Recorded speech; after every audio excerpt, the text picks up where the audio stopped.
Brian is a leader. Brian is a dancer, a choreographer, and professionally I'm an IT person. Yeah.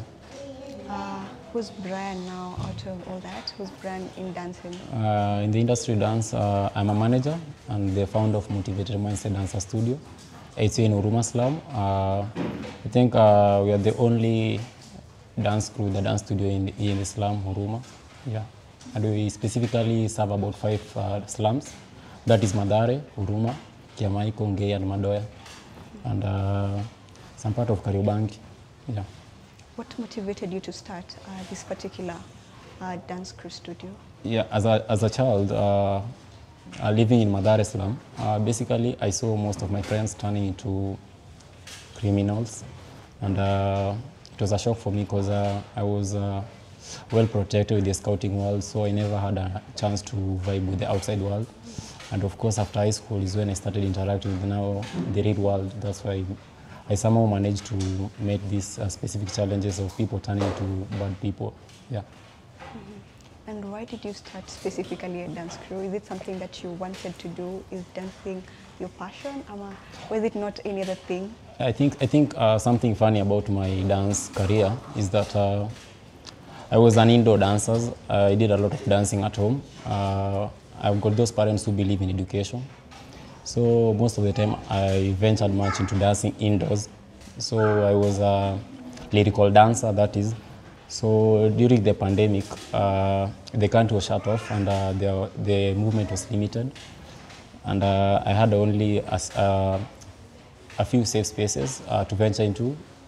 That was football and dance, and I ventured into dance. This is where I met adult dancers who somehow I never managed to vibe with them. So I took the initiative to start a kids dance school that focuses much on mental health and social empowerment.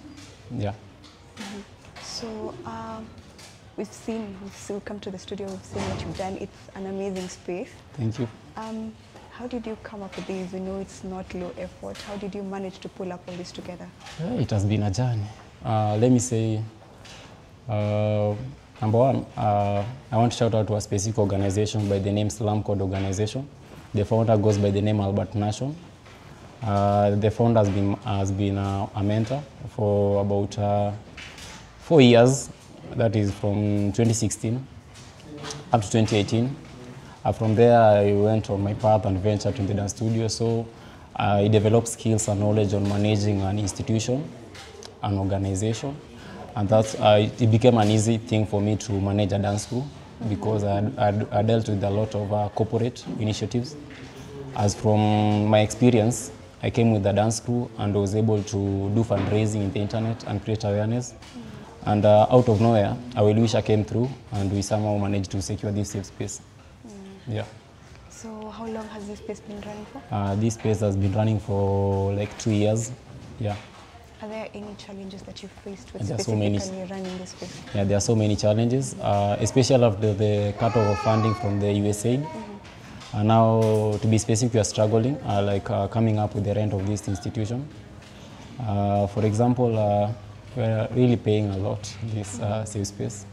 The rent is super high. And through partnership collaboration, we've been able to survive for those few months that we've been there. And now we're just calling for wishers, donors, anyone who can come on board to rescue this center. We're calling for more funds, also calling for international organizations to come on board, see whatever we are doing, the kind of ideas we have, the visions, and you can see how we can also rescue the slum dreams. These kids really need our effort and our support. Yeah, for sure. So I'd want to know, is there a specific process that you use when selecting the kids who just come for dancing? I mean, you just pick every other kid? We pick every other kid, but we have a criteria. Above dance, we observe discipline. Discipline is the key thing in our dance studio. That's why we're known as the Motivated Mindset Dancers. We focus mostly on the mental part of it. We check on discipline part, the personality aspect of a dancer, and how well they are able to adapt to empowerment. Because we are not into wasting time. We just want to develop a holistic kid who can be somebody in the society. Yeah. Have you encountered challenges or situations where maybe, to say, for example, a kid wants to dance so much, but then maybe the parent is against it. And probably how have you handled that situation? Yeah, that situation has been there. Personally, number one, there is something known as parental education. I usually take the initiative, visit the parent, explain to them how the world of dance looks like, how also the world looks at it, and we come to the same level where we come to understand on the misinformation that is outside there. So when this thing is brought on the table, discussed and well analyzed, the parents now gets to understand why the kids need to be nurtured in the gift of dance. Yeah. Okay. So throughout your dancing journey, can you say that you've been a motivation to someone, to kids, to even your friends, or maybe your age mates? I think I've inspired so many people because in this our dance studio, we also have some times for public speaking, for communication skills, just to focus on how the kids can someday in the future be able to express themselves in matters of maybe approaching some ideas that they might lack the opportunity, but they can see on how they can put it outside there. We know that the kids, they are kids, Yeah. and legally they're not supposed to like showcase or whatever without like legal consent from their parents and stuff. How do you go about it? There is parent consent. Before any dancer joins our studio, we have some agreements and we have to enlighten the parents on whatever is expected from them, how they are supposed to commit themselves in the dance studio. And we also have a system that monitors their relationship with their parent, just to be safer, on safer hand with whatever is happening. And we also document some of our activities to act as evidence on whatever we've been doing as for the period the kid has been there. Yeah. Personally, I believe in personal empowerment. I think everything else will be useless if you've not personally empowered yourself.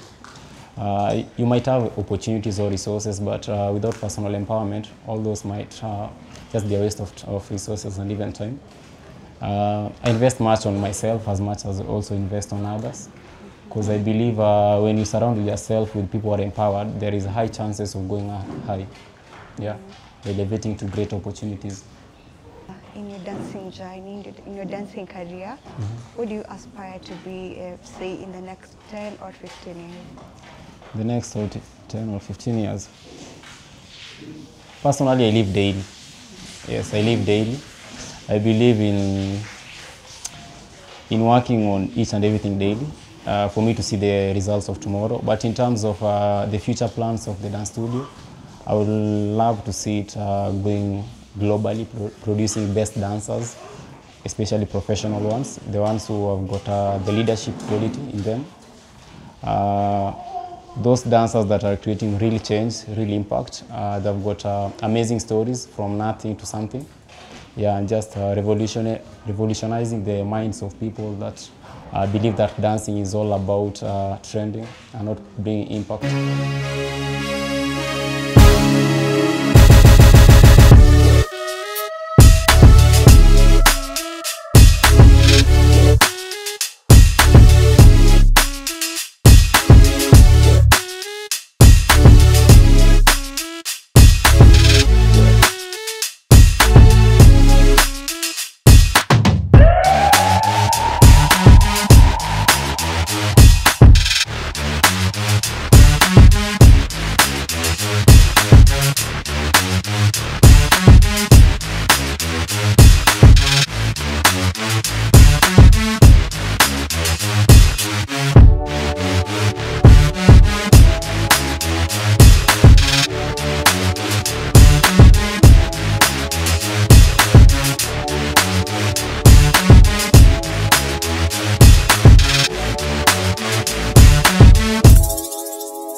when I was young, nilikuwa tu ngoma ikiwekwa kwa nyumba naanza kudance. Sasa venye tulikuwa tumeenda na mamangu job, kuna mtu alikuja aliniambia anataka ni join dance group moja inaitwa Motivated, na nilikuwa sijui, lakini nikamwambia sawa nitajoin. Alafu nikaomba mamangu permission, akasema iko sawa. Siku ya kwanza nikaenda nikafanya audition, nikakubaliwa. Watu mnatuwatch. Kuingia hii dance ni free, na kama kuna ma sponsors na donors wanaweza kuja kutusupport. My name is David. David Kanali. I am a dancer and a dance choreographer here at Motivated Maasai Dance Studios. Yeah. How did you get to join this dance crew?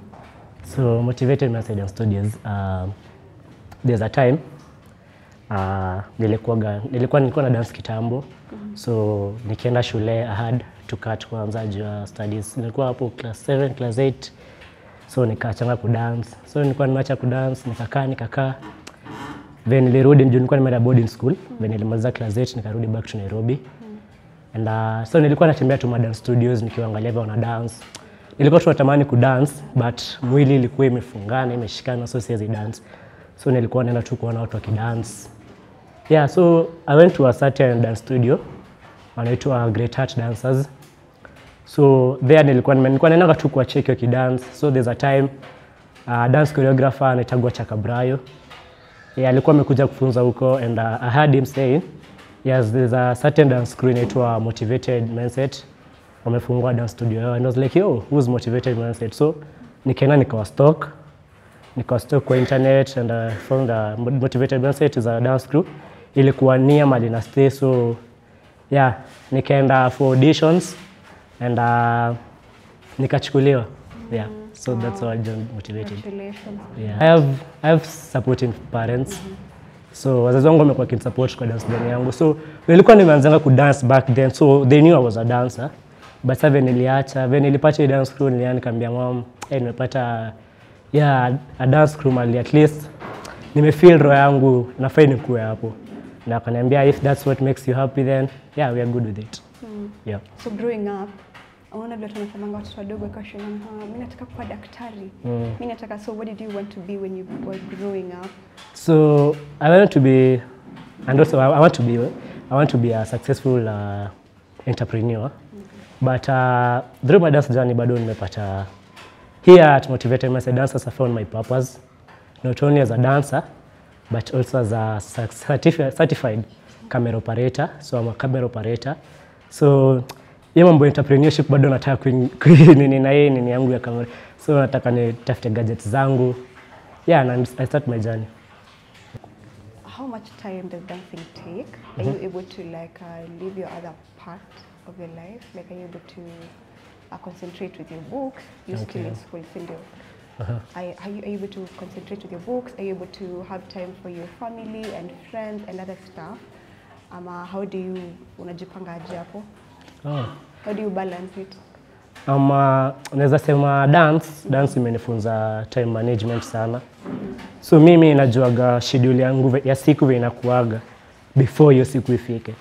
Dance imenifunza kujipanga according to my time. So najua by this time I'll be awake, by this time nakuwa nafanya house chores, by this time nakuwa nishamaliza hii kitu, and by 2 nafaa nikuwa nishatoka naelekea dance studios. After nafanya tizi yangu 2 to 6, after 6 namaliza narudi home, naenda bado nasaidia wazazi. In the meantime nachukua books. Yeah. Dance, msee yote mwenye kwa hapo nje naweza mwambia dance is just about moves ama anything. Dance ni part of life, and dancing is life. How did you get to dancing? What motivated you to do dancing? Back then in 2019, yeah, nilikuwa nacheza ball. So nilikuwa naonanga hizi ma road shows nini. Na nilikuwa nafurahia sana venye wana dance. So kapata tia spirit tu inaingia tu pole pole. Ushaikuwa na any challenging situation while dancing? Ama in your dancing thing? Yeah, of course. So napata ukidance sometimes maybe hakuna hizo costumes hizo za kuvaa. Tena tukidance tena tuseme tushafanya our challenge, nafaa tu record to post. So pata kuita kurecord ni inakuwa shida. As in tumekuwa tukirecord na simu since we formed this dance group. So napata kamera inakuwa challenge saa zingine. Ukipata ni sawa na pia tena huwezi omba kila saa. Yeah. How do you balance between books na dancing? Sasa unajua dance kwa wiki si niko shule. Saturday na Sunday tuko zido. Sasa hivyo kutoka zido tuition na balance tu. Alafu uko na mtu mwenye unaangalia mwenye kwa dancing, unajua like someone who mentors you in dancing? Who's your mentor in dancing? My mentor. Manager. Manager.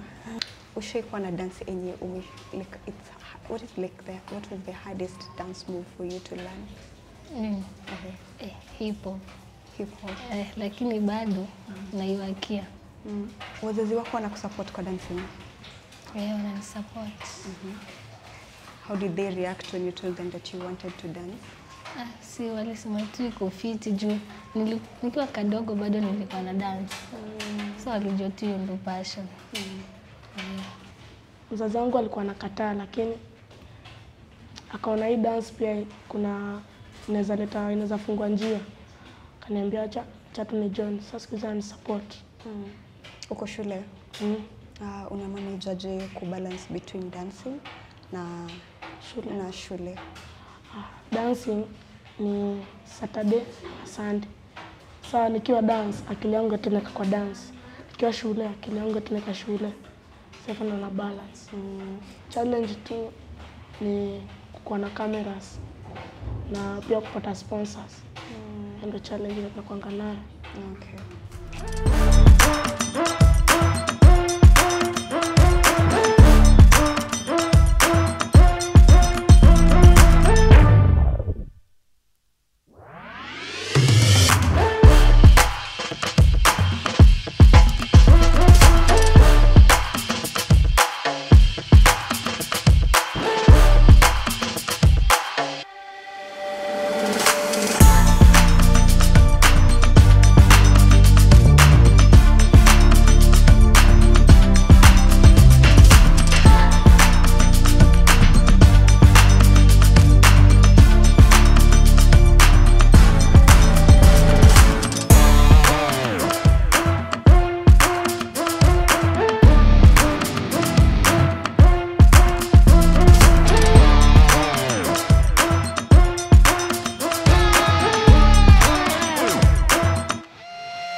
By profession, I do music, gospel, and I also mentor some of these kids, motivated mindset dancers. Yeah, yes. How did you perceive it when they told you that they wanted to join the dancing crew?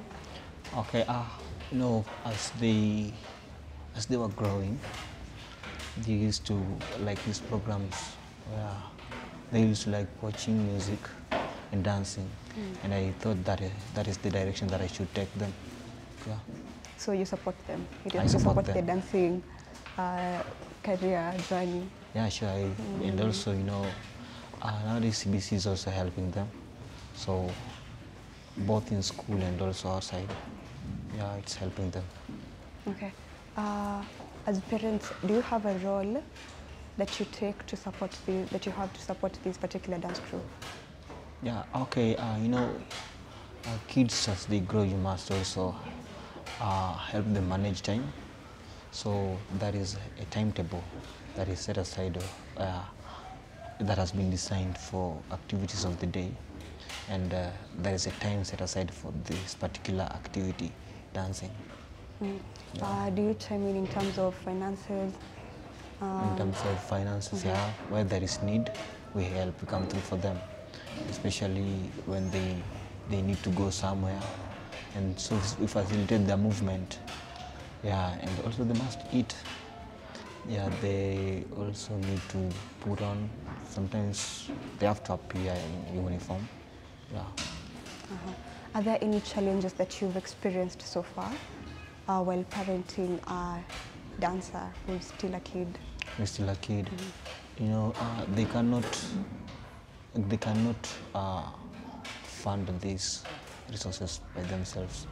So let's say, for example, this place where they practice, where they do their dances, this is where they call home. So sometimes this place must be paid for. Yeah, for it to exist. For them to come here consistently, it has to be paid. And again, the lights has to be there. Yeah, and also when we talk about movement, it has to be, we have to fund them. Sometimes they're going very far away, and not all of them can afford that. And as a parent, not all parents are able enough to facilitate that. Yeah, this is ghetto. Some of them don't even have food at home. So I'm not talking about mine alone. I'm talking about all of them generally. Not all of them are well off. So back at home and also in studio, they need support. Yeah. How have you been able to balance between just having your kid stay on a balance between books and dancing? How do you ensure that there's a balance between that? I think earlier I talked about time management. There is a timetable for these activities of the day, and each and every activity has its own time. So it's just a matter of making them understand that this moment is for learning, this moment is meant for dancing, this moment is for watching. So we help them manage time. What would you tell other parents who are out there and the kids want to dance, but the parents kidogo, you know how African parents are. Yeah. There's a certain mindset that if you do not take a particular route, then that's not the way. What would you tell such parents? You know, human beings are wired differently. The way you are wired is not the way maybe I am wired. The way maybe your parent, a child is wired, your own child is wired is not the same way. Maybe you are wired as a parent. So understand your child and enable that child to nurture him to grow towards the direction where he desires. Understanding your child will help them have a future that will benefit them, not just the future that you want them to have, but there is something that, you know, each and every person was created for a purpose. So you'll be able to learn or to understand your child early enough, considering what he likes doing most of the time. Yeah, so allow them to grow according to how they desire. And that one will not make them become people that maybe will be harmful to the society later. Yeah, so understand, take time, understand your child, and allow them to become whoever they want to become.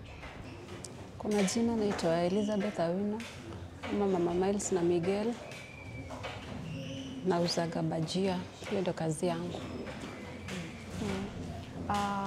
Wewe ni mzazi wa mmoja wa crew members hapa dancers? Wawili. Oh, wawili. Miguel na Miles. So una handle aje kukuwa na watoto wawili wote wenye wanapenda dancing? Wote wanapenda dancing? Yeah. Yeah. So una handle aje kukuwa like kubalance wewe kama mzazi kwa wote wanapenda dancing? How do you feel? Na feel vizuri. Kwa sababu mimi mwenyewe nikiwa msichana nilikuwa napenda kudance. So vile nilipata Miles nilikuwa ni dancer, Tena kupata Miguel niko na tu nikaa imeflow kwa damu. Hapa kwa dance kuna kwa na challenges saa ingine. Saa ingine kuna manguo zinatakikana.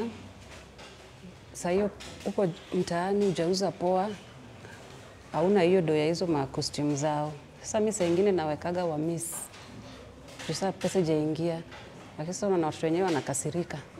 But naambia next time nikipata pesa nitawaeka. Sasa hizo challenges.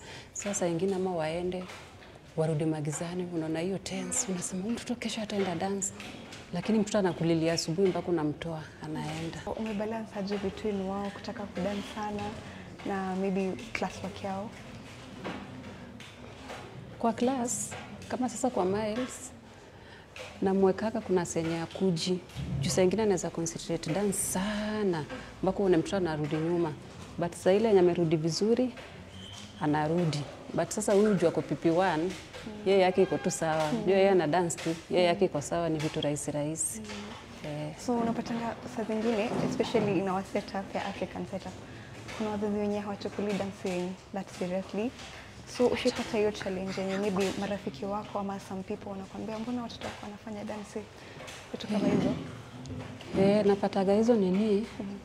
Hata shule kuna walimu wananiita kama sasa venye huyu dancer Miguel alitrend sana, sijui kama mlipata nayo risasi ya mguu. Nilikuwa napigiwa simu kila mahali ati mtoto celeb celeb celeb. Sasa mimi pia nilikuwa nafurahia. Sasa kama sasa mtaani sasa hiyo wananiita mama celeb. Unakula poa. Mimi naambia skuli fiti. Ni tu hiyo nini Mungu alishukia ikatrend hivyo. But mimi nafurahia senye nimeitwa hivyo, senye mtoto watu wakimwona wanafurahia dancer amekuja. Nafurahiaga tu. So hiyo nini imekusaidia? Kuna highlight yenye apart from vile nini amekuwa celeb sasa after hiyo risasi ya mguu trend. Unaweza sema ni highlight gani hiyo ingine yenye unaweza point out useme hii dancing nini yao imewasaidia kwa highlight? Kwa highlights kuna zenye wazungu wanakujaga hapa once tunakuja, hata sisi tunakuja tunasherehekea nao, hawatuachagi nyuma. Kama wamepata mazuri venye unaweza na mtoto wako mahali anaendaga kuna mazuri hata hampati kitu. Sasa zenye kuna mafuraha pia manager wao anatuitaga, at least unaona chenye mtoto anafanya tunafurahia. Nyinyi kama wazazi mnakuanga na role gani kwa kusupport hii crew, like in terms of financial matters, vitu kama hizo? Sisi sana jua hatujajiweza. Kama upata kitu unamrushia, lakini sitasema ni 100. Jua mimi sijairusha, jua najua mimi ni asla, mimi sina. Sasa mimi namwambia kama imeweza wewe weka, kama iwezi toa tu hao wawili au wengine wasonge. Kila mtu anajua mahitaji vile nampeleka, alafu single mother. Haya, sasa okay, tukimalizia unaweza ambia je wazazi wenye wako nyumbani maybe watoto wanataka kuwa dancers but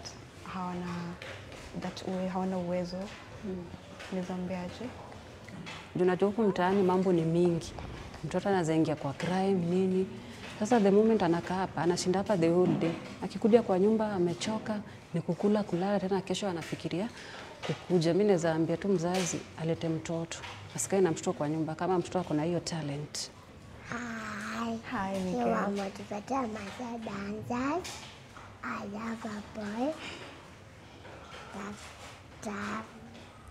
You have to tap the screen. And a class 2, 0, 1, ready to begin for you. Mama's pudding is sweet. I can't you all. I'm Winnie Sanaipei. Yeah, those are my names. I am a teacher by professional. Yeah, and that motivated mindset, I am a mother and I am a mentor to those young souls. So what motivated me first, a motivated mindset was formed at my mom's house. Yeah, so that is the first thing. And my mom blessed it, prayed for it. And I knew that one day, one time, itakuwa somewhere. Yeah, first, hiyo ndio motivation yangu ya kwanza yenye ilinimotivate. So mtoto wako ni dancer hapa? unaweza tamani afike level yenye you see kuna dancers wenye they do dancing at their profession and they earn a living out of it. Would you like your child to get to that level? Exactly. Ama would you rather take another trajectory? Hapana. Afanye kama mtoto kuna kitu anapenda, that's what I know. Do you know now at school, CBC, emphasize on what the child loves. So hakuna venye unaweza mforce afanye kitu yenye hawezi fanya. That is what I know. So kitu anafanya, you emphasize on the kid, and I know as a parent, you believe that one day, one time, your daughter or your son will be somewhere. In your parenting life, najua kuna marafiki, are all your friends like supportive? Do they like sometimes tell you, is your kid doing dancing? Maybe he should be doing some other thing? Yeah, you know, akukosangi pia vitu kama hizo, like there are people who talk negatively, there are some that talk positively. Then, as somebody goes to the page of motivated, then akuone, anaona, wewe ulishaomoka. But sio hivyo, wewe umeleta mtoto wako hapa, pia mwenyewe umekuja hapa, all in the name of that you want to be busy. Do you know, in our society kwanza sahi, stuffs ni mingi. Crimes, early pregnancy. Unapata mtoto huko nje labda ako involved kwa kesi yenye hakuwa anafaa kuwe. So, kitu yenye naweza nikasema hapo ni mtu ataona ni kama pia ataona unajifanya by the way. But sio hivyo, lakini the good thing ni you ignore them and you continue with what unaona mtoi wako ni poa anafaa kuyakifanya. It has not been easy venye nimesema. First and foremost, you know, being that I am a parent here, I also stay here. So hizo siku zenye watoi wamekuja dance, you are here with them. So the challenges are like, first, kama rent, it's not easy. You know, at the end of the term or at the end of the month, the management mnashindwa mtafanya nini. Na like people they are thinking kona do na mna, you know, it's not easy. Like mtu mmoja afund hapa hiyo rent juu hapa si rahisi. Like kwanza sahi we are in a 50-50 weighing, tujui kama hall inaweza fungwa any day ama any time. Tunaomba tu tusirudi huko madoya mali tulikuwa. So naweza nikwambia kwanza, wazazi wengi pia unajua nataka mali ni soft. Si soft. Kuna challenges na lazima encounter hizo challenges. You have to abide by the challenges. In order for you to be somewhere, paka you have to pass some stepping stones. Ndio ukue somewhere. So walete watoi wao na that you just ukue patient enough. Do I know and I believe that through being patient na kupea like the management an easy time, itasaidia. Most of the parents think that hapa mtoto wako akikuja unafaa ulipwe, mtoto akienda show pesa iko. Hapana, ni ile tu unayopata ni kuongeza tu fame, subscribers, followers, kituka hiyo. But the moment they are going to shows, unapata wanaenda shows maybe kusupport hizo their talents through showcasing them. But unapata hawana do. Si ati wanaenda huko unapata at the end of the day the management inalipwa. Hapana, ilipwi. Like mzazi mwenye wako hapo nje, first kuwa patient. Kuwa patient kabisa. And you pray that I know and I believe everything itakuwa sawa. Juu hatukuanzanga hapa kwa hii building, ilikuwa kwa structure ingine hapo hata not funny. Are you sponsored by any organization, anyone? Do you get any sponsorship from anywhere? As we don't get any sponsorship from anywhere. So unapata mtu mmoja like anajaribu kuhandle everything. Na unaona sahi mtu anafaa ngare, mtu anafaa kule, mtu anafaa like akae smart. Na unapata mseni ile yenye pia si wenyewe hatuna ile uwezo ya kumsupport like our management, hatuna kabisa. But the good thing na press na maybe through well wishers tule mwenye atajisikia, si ati every time kuna well wishers. Tuseme hata once ule tu mwenye anajisikia, but most of the time do yote 99% inatoka kwa mfuko yake. Ni kujinyima na kujisacrifice.